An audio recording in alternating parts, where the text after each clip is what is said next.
Hello student, आज हम पढ़ने वाले हैं हमारा नया चैप्टर जिसका नाम है सरफेस एरिया एंड वॉल्यूम। ठीक है बच्चों, इसके अंदर हम लोग पढ़ने वाले हैं इन सभी शेप्स को। ये जो शेप्स दिख रहे हैं इनका नाम है यहाँ पर, ये है क्यूब, क्यूबॉइड, स्फेयर, कोन, सिलेंडर और हेमिस्फेयर।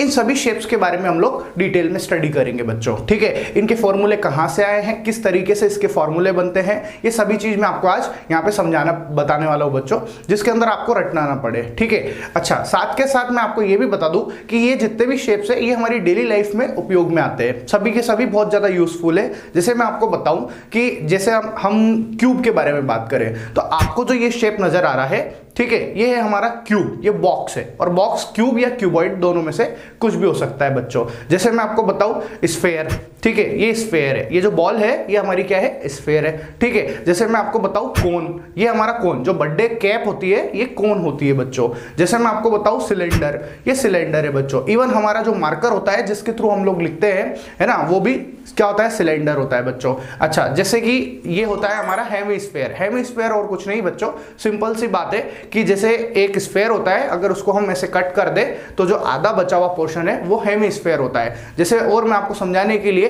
मान लो मैंने ये आइसक्रीम ली हमारी, है ना, तो ये जो आइसक्रीम है इसके अंदर जो नीचे वाला जो शेप है बच्चों, ये जो शेप है ये हमारा क्या है, ये तो है नीचे वाला कोन, और इसके ऊपर जो हमने ये जो आइसक्रीम रखी हुई है ये जो शेप बन के आ रहा है ये बच्चों क्या है, ये है हमारा हेमिस्फेयर बच्चों। ठीक है, अब क्या है ना बच्चों, काफी सारे स्टूडेंट को सर्कल और स्फेयर में कंफ्यूजन रहता है, तो मैं आपको सबसे पहले यही क्लियर कर दूं कि देखो बच्चों, ये है हमारा स्फेयर और ये है हमारा सर्कल।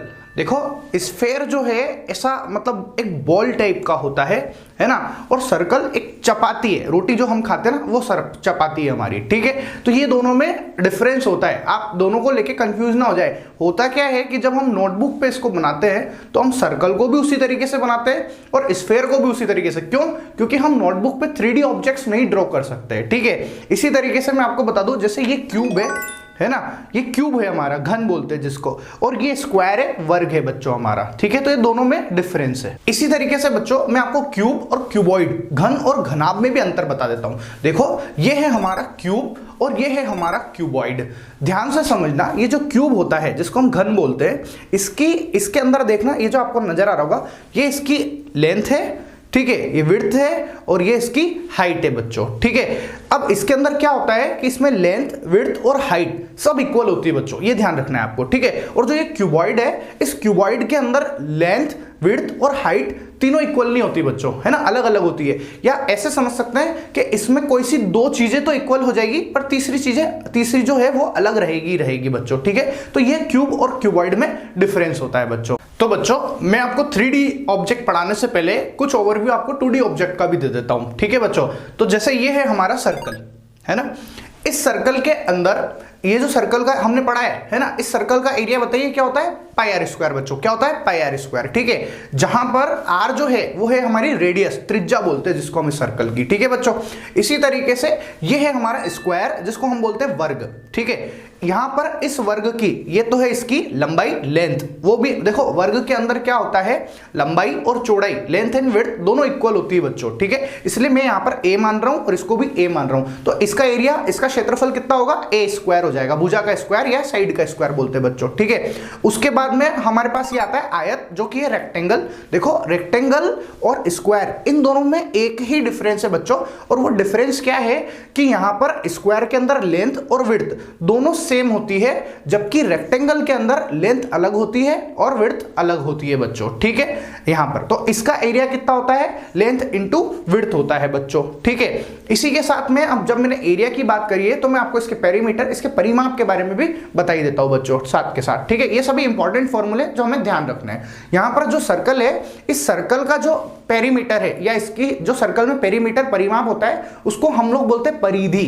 क्या बोलते हैं बच्चों, परिधि। ठीक है, यहां पर जो, जिसको इंग्लिश में बोलते हैं सर्कमफेरेंस, यहां पर जो इसकी परिधि है बच्चों, वो परिधि होती है, ये जो गोल हमको दिख रहा है ना, ये बिल्कुल मतलब जो इसकी लेंथ है, गोल गोल जो दिख रहा है यहाँ पे, ठीक है, ये होता है हमारे 2πr। ठीक, इसी तरीके से जो हमारा स्क्वायर होता है, उस स्क्वायर का जो पेरीमीटर है, स्क्वायर की जो हमारे पास परिमाप है, वो हमारे होता है 4 मल्टी साइड।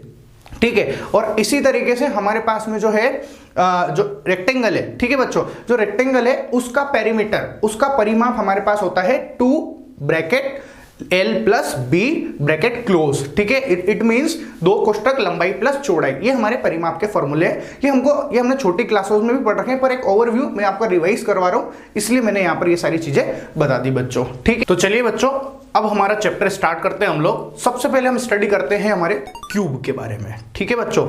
ये हमारा क्यूब, जिसको हिंदी में हम लोग बोलते हैं घन, ठीक है बच्चों। देखो इस क्यूब के अंदर मैं आपको बताता हूं, इसके अंदर 6 फेसेस होती है, ठीक है। 6 फेसेस मतलब कैसे, देखो ये आपको इस तरफ जो नजर आ रहा है ये पहला फेस है, ठीक है, फलक बोलते हैं जिसको हिंदी में। ये पहला फेस, ये दूसरा फेस, ये तीसरा आपकी तरफ सामने की तरफ थर्ड फेस, ये फोर्थ फेस जो मेरी तरफ है, ठीक है। और ये ऊपर की तरफ इसकी छत फिफ्थ फेस, और ये नीचे इसका फ्लोर 6 फेस है बच्चों, ठीक है। तो इसके अंदर टोटल कितने फेस होते हैं, 6 फेस होते हैं। अच्छा, अब जो क्यूब होता है ना बच्चों, उस क्यूब के अंदर मैंने आपको पहले ही बताया है कि क्यूब के अंदर जो सभी साइड्स है ना, सभी साइड्स वो इक्वल होती है बच्चों, ठीक है। इसकी लंबाई चौड़ाई ऊंचाई वो सभी इक्वल होती है, ठीक है। तो यहां पर हमें समझने की बात यह है कि जब मैं अगर आपसे बोलता हूं कि मेरे को इसका टोटल सरफेस एरिया फाइंड करना है, टोटल सरफेस एरिया का मतलब इसका पृष्ठीय क्षेत्रफल अगर मुझे पता लगाना है बच्चों, ठीक है। तो इसका पृष्ठीय क्षेत्रफल पता लगाने का बहुत सिंपल सा कंसेप्ट है। पहले हम ये समझे कि पृष्ठीय क्षेत्रफल होता क्या है। देखो पृष्ठीय क्षेत्रफल क्या चीज है, जो इसके जितने भी फेस नजर आ रहे हैं ना आपको, ये 6 के 6 फेस नजर आ रहे हैं, इन सबका एरिया आप कैलकुलेट करो, सब हर एक फेस का निकाल लो। मतलब जैसे इस वाले फेस का निकाल लिया, ठीक है, इस वाले फेस का निकाल लिया, इस फेस का निकाल लिया, सारे जितने भी इसके 6 के 6 फेस है उन सबका क्षेत्रफल निकालो और उन सबको ऐड कर दो। तो ये जो बाहर से जो दिख रहा है ना हमको, इन सबका क्षेत्रफल निकाल के अगर मैं ऐड कर दूं तो मेरे पास इस पूरे क्यूब का, पूरे घन का टोटल सरफेस एरिया, पृष्ठीय क्षेत्रफल निकल के आ जाएगा बच्चों, ठीक है। तो हम समझते हैं कि इसको कैसे क्या करना है, ठीक है। जैसे मान लो कि मैंने क्या किया, इसकी सारी जितने भी फेस है ना उन सबको अलग अलग करके दिखाता हूं आपको बच्चों, ठीक है। जैसे ये वाला फेस मैंने निकाला, ठीक, ये गया। अच्छा, ये दूसरा वाला फेस, इसको भी हमने अलग किया, ऐसे जमाते जा रहे हैं हम, ठीक है। ये तीसरा वाला फेस हमने अलग किया, ये फोर्थ वाला फेस गया, ये 5th वाला फेस, और ये 6th वाला फेस गया बच्चों, ठीक है। अब जब हमारे 6 फेस आपको यहाँ पर नजर आ रहे हैं बच्चों, ठीक है, ये 6 के 6 फेस दिखने में कैसे लग रहे हैं बताओ, ये स्क्वायर है, ये वर्ग है, ठीक है। अब इन सभी वर्ग के अंदर हम लोगों को पता है कि इस वर्ग की जो साइड है वो ए ले रखी है हमने, सभी इक्वल है यहाँ पे। तो ये पहले वाला जो स्क्वायर है ना, इसकी साइड ए, ठीक है, दूसरे वाले की साइड भी ए, सारे 6 के 6 की साइड ए है यहाँ पर, ठीक है। तो पहले वाले स्क्वायर का एरिया कितना हो जाएगा बच्चों, बोलो, ए स्क्वायर, दूसरे वाले का भी ए स्क्वायर, तीसरे वाले का भी ए स्क्वायर, चौथा, पांचवा, छठा, ऐसा सारे के सारे ए स्क्वायर है बच्चों यहाँ पर। तो अगर मैं इन 6 के 6 जो एरिया है इन सबको ऐड कर दूं तो बताओ मेरे पास कितना आएगा, ए स्क्वायर ए स्क्वायर ए स्क्वायर, इन सबको जोड़ दो आप 6 बार, तो कितना आएगा, 6a स्क्वायर। यही हमारा क्यूब का टोटल सरफेस एरिया होता है, घन का पृष्ठीय क्षेत्रफल होता है बच्चों, और वो कितना होता है, 6 इंटू भुजा का स्क्वायर होता है बच्चों। ये हमारा पहला फॉर्मूला बन के आ गया है।